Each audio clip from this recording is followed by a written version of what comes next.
Baik, Itu. saya akan kembali ke Gus Ulil ini ya. Bagaimana melihat ataupun menelaah sikap Iran sejauh ini, apalagi konflik sekarang semakin ditambah dengan adanya Project Freedom dari Amerika Serikat dengan membebaskan kapal-kapal di sana mengatasnamakan kemanusiaan.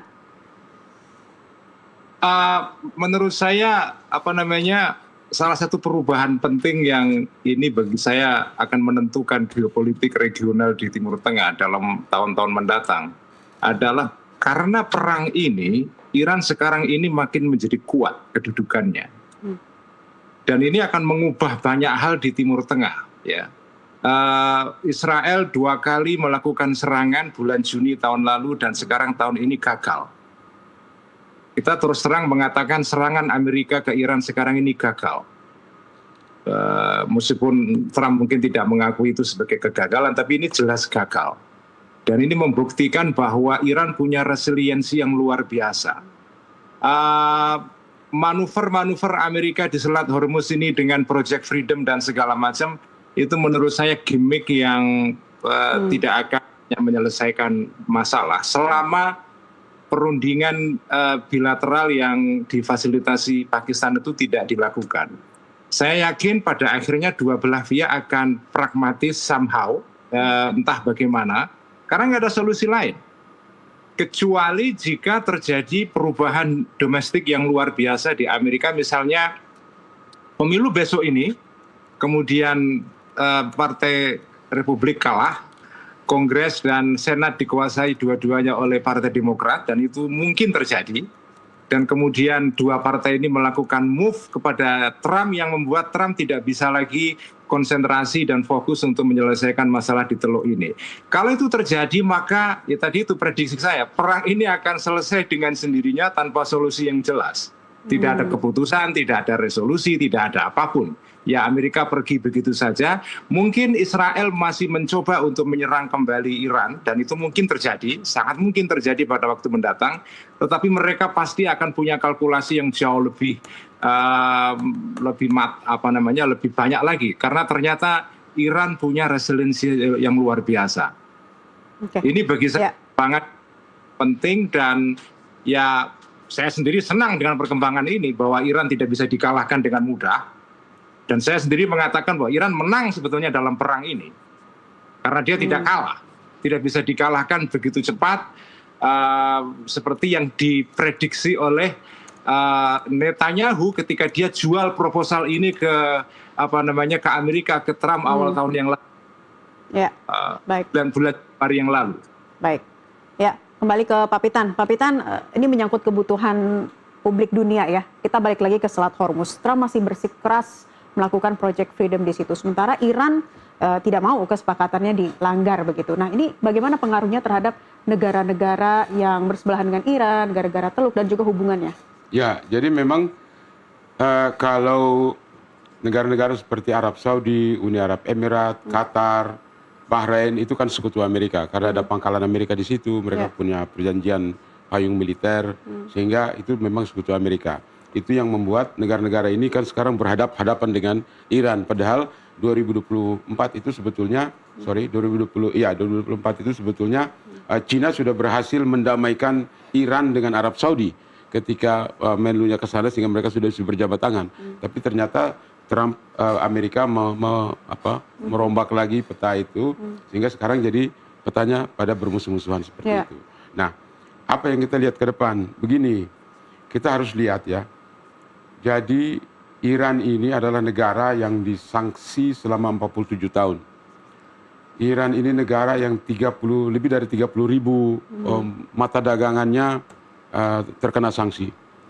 Lebih dari 700 BUMN dan perusahaan swasta serta pengusahanya diblokir. Iran itu diblokir, tidak bisa ikut sistem perbankan dunia, SWIFT. Dia tidak bisa masuk itu. Iran itu juga tidak bisa tidak bisa berdagang dengan semua negara secara bebas, karena Amerika memperlakukan second tier sanctions itu. Negara yang berurusan dengan Iran dikenakan sanksi tarif seperti itu. Jadi luar biasa sanksi ini. Tetapi dia masih bisa bertahan. Nah, jadi kita mesti menarik pelajaran dari sini. gitu. Ini ada negara berkembang, ya, yang tidak jauh berbeda tingkatnya dari kita. Bahkan Indonesia sekarang levelnya itu kan upper middle class, ya. Ini negara berkembang yang mampu berhadapan dengan satu negara superpower yang begitu kuat dan masih bertahan selama 67 hari perang. Jadi kita harus lihat, banyak negara lain tidak dikenakan sanksi, ya toh, tidak dikenakan aset-asetnya tidak diblokir segala macam. Iran itu 100 miliar dolar lebih asetnya diblokir itu. Dan ternyata dari 100 miliar dolar itu 20 miliar itu di Cina. Makanya kemarin itu Trump katakan kalau dia buka Selat Hormuz, Trump mau rilis itu 20 miliar, rupanya itu duitnya ada di Cina. Jadi Iran ini negara yang begitu hebat ditekan, tapi dia masih bisa bertahan. Banyak negara lain tidak kena sanksi, tidak kena tekanan seperti itu, tapi tidak kuat menghadapi tekanan asing. Nah ini harus menjadi renungan bagi banyak negara. Jadi kita harus lihat di mana sebetulnya kekuatan. Jadi yang harus kita lihat adalah perlu kita pelajari dari perang ini. Kita pelajari pelajaran apa sih yang bisa kita petik dari cara mereka bertahan seperti ini, seperti itu. Nah itu bisa banyak sekali kita ambil, baik sisi ekonomi, sosial budaya dan lain-lain, begitu, militer dan lain-lain. Gus Ulil, pelajaran apa yang bisa kita petik dari cara Iran bertahan seperti ini, dan bagaimana sih kalau sejauh ini PBNU dan Ormas Islam Indonesia mendorong perdamaian yang berkeadilan ya, tanpa terjebak pada logika blok pro AS atau pro Iran? PBNU selama perang ini berusaha untuk mendorong terjadinya diplomasi ya. Ketua Umum PBNU Gus Yahya melakukan safari diplomatik ke semua negara yang terlibat di dalam konflik ini, ke Iran, ke Saudi Arabia, ke negara-negara Teluk seperti Emirat, Qatar, dan Kuwait, kemudian ke Turki, Cina, ke Rusia. Kita semua mendatangi negara-negara itu ya sebagai bagian dari dukungan kita kepada negara-negara itu untuk menghindari jalan konflik. Kita mencoba mendukung semua pihak untuk kembali kepada jalan diplomasi. Ya meskipun kita tahu undangan seperti ini mungkin dari ormas di Indonesia mungkin tidak terlalu banyak didengarkan, tapi aspirasi ini perlu dikemukakan. Dan hanya memang sekarang ini jalan perang, jalan militer tidak bisa dilanjutkan, merugikan semua pihak. Amerika sendiri rugi. Mungkin hanya Israel sekarang ini yang masih kepengen meneruskan perang meskipun dia nggak gagal ya.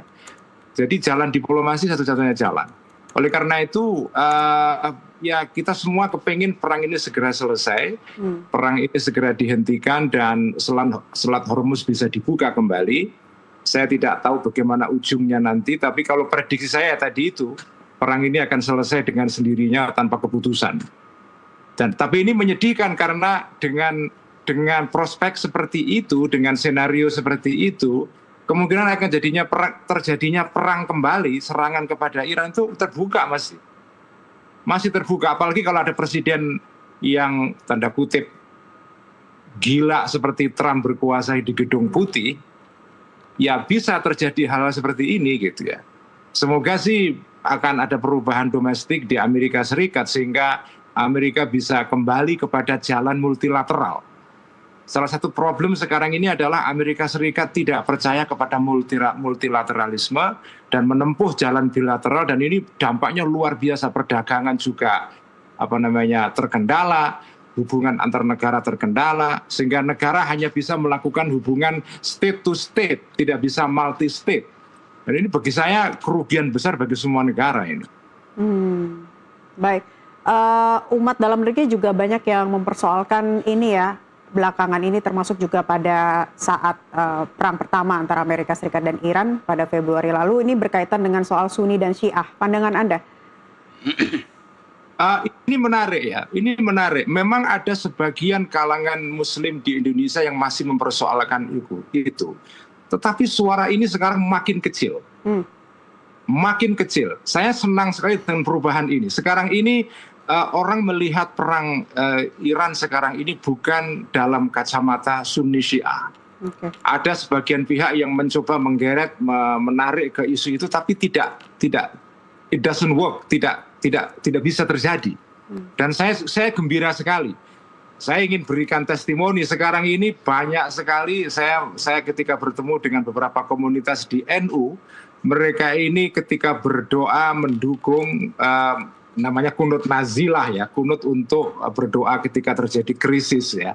Mereka bahkan berdoa untuk Iran juga, sesuatu yang jarang saya dengar sebelumnya. Artinya sekarang ini orang tidak lagi mempedulikan persoalan Syiah. Yang mereka pedulikan adalah soal kemanusiaan dan keadilan, yaitu tindakan Israel dan Amerika yang melanggar international order, kerangka kerjasama internasional yang berdasarkan aturan yang disepakati bersama. Ini bagi saya salah satu berkah, tanda kutip berkah ya, blessing guys dari perang Iran sekarang ini. Sentimen anti Syiah sekarang di dunia Islam Sunni menurun. Oke, itu salah satunya blessing in disguise. Tapi banyak juga pelajaran yang bisa kita petik dari perang ini, terutama dari cara Iran bertahan. Sekali lagi disampaikan Pak Pitan. Begini, saya mau berikan sedikit background ya. 8 Desember 1953, Presiden Dwight Eisenhower berdiri di podium sidang umum PBB dan mengumumkan konsep baru yang gagasan yang disebut Atom for Peace.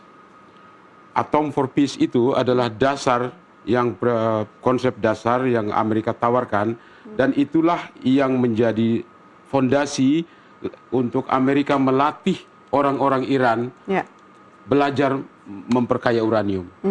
Mahasiswa Iran dikirim ke MIT, di-train mereka itu. Jadi 53 sampai sebelum revolusi Iran hubungannya begitu bagus. Justru Amerika yang memulai meletakkan fondasi untuk membangun program nuklir Iran melalui Atom for Peace itu. Tetapi situasinya kemudian berubah setelah revolusi Iran. Apa artinya itu? Begini, saya mau katakan begini. Negara yang bersahabat bisa jadi bermusuhan. Negara yang bermusuhan bisa jadi bersahabat. Apa pesan saya untuk bangsa dan negara kita? Begini, jangan pernah kita percaya bahwa negara-negara yang saat ini bersahabat dengan kita selama-lamanya akan bersahabat dengan kita. No, itu kita belajar dari sejarah. Hati-hati, jangan kita percaya orang senyum-senyum dengan kita, tukar-menukar kado dan segala macam. Kita pikir ke depan mereka akan selamanya begitu. No, kenapa? Karena akan terjadi dari waktu ke waktu pergeseran prioritas kepentingan nasional. Penduduk bertambah banyak, ya, hubungan antar negara semakin tegang, akan terjadi pergeseran prioritas kepentingan nasional. Negara yang bersahabat bisa jadi bermusuhan, yang bermusuhan bisa jadi bersahabat. Itu artinya apa? Kita perlu prepare for the worst, menghadapi dunia yang semakin kacau, tata dunia baru yang semakin, saat ini sedang terjadi perombakan, kemana arahnya nggak ada negara yang tahu. Tapi interaksi semua negara ini akan bermuara pada satu kondisi baru, di mana mudah-mudahan negara-negara yang sekarang sedang memegang kendali ini bisa kembali lagi ke multilateralisme, duduk sama rendah, berdiri sama tinggi, mencari keadilan bersama, kesejahteraan bersama. Itu yang diinginkan semua bangsa. Tapi masalahnya adalah yang bikin kacau kan kalau satu negara yang punya kuasa, punya duit banyak, melakukan kebijakan yang menabrak semua hukum internasional, menabrak prinsip-prinsip multilateralisme, maka terjadi seperti sekarang. Jadi kita harapkan mudah-mudahan arus ini bisa berbalik. Kita tidak tahu dengan cara apa dan kapan, tapi kita berharap mudah-mudahan nanti November ini terjadi perubahan. Kalau bisa terjadi perubahan, mudah-mudahan kita akan lihat sesuatu yang baru terjadi di Amerika. Dan itu akan berpengaruh kepada semua negara di dunia. Dan bagi Indonesia tadi balik lagi dikatakan prepare for the worst. Kita harus prepare for the worst. Tidak ada kawan abadi atau musuh abadi dalam politik. Tidak ada lawan abadi, yang ada hanya kepentingan. Yang ada hanya kepentingan. Terakhir ke Gus Ulil, prepare for the worst. Apa rekomendasi dari PBNU untuk pemerintah dalam situasi kondisi geopolitik yang masih mengalami ketegangan saat ini? Ya, sekarang ini kita memang hidup dalam situasi global yang penuh dengan ketidakpastian karena terjadi semacam kocok ulang lah di dalam konstelasi kekuatan-kekuatan global saat ini. Ya, kita memang harus siap-siap menghadapi situasi yang tidak mudah ini. Tetapi saya yakin juga kepada resiliensi bangsa kita. Saya yakin kepada kekuatan bangsa kita ini karena kita juga sudah pernah mengalami situasi-situasi yang sulit, situasi yang oleh banyak kalangan di luar negeri itu diprediksi akan menghancurkan negara kita. Salah satunya adalah situasi ketika kita mengalami krisis moneter tahun 98 atau 97. Pada saat itu banyak pihak yang memprediksi bahwa Indonesia akan runtuh seperti negara-negara Balkan, tapi ternyata tidak. Kita sudah pernah mengalami situasi-situasi sulit dan kita survive. Jadi ya sekarang ini kita sedang sulit secara domestik, secara regional, secara global. Tetapi saya yakin di bawah kepemimpinan Pak Prabowo kita akan bisa survive. Kita bisa survive. Baik, kita bisa survive ya, harapannya seperti itu. Terima kasih para narasumber sudah bergabung di kesempatan NTV Dialog Prime kali ini. Gus Ulil Absar Abdallah, Ketua PBNU sekaligus mantan Direktur Freedom Institute, dan juga Pak Pitan Daslani, pakar politik luar negeri. Terima kasih Pak Pitan atas perspektifnya sudah bergabung di NTV Prime kali ini. Dan pemirsa, perang bukanlah solusi, tapi ketika kekuasaan tanpa kontrol, perang bisa terjadi atas nama jeda gencatan senjata, atas nama misi kemanusiaan yang tak jelas ujungnya. Kami masih akan kembali untuk Anda sesaat lagi.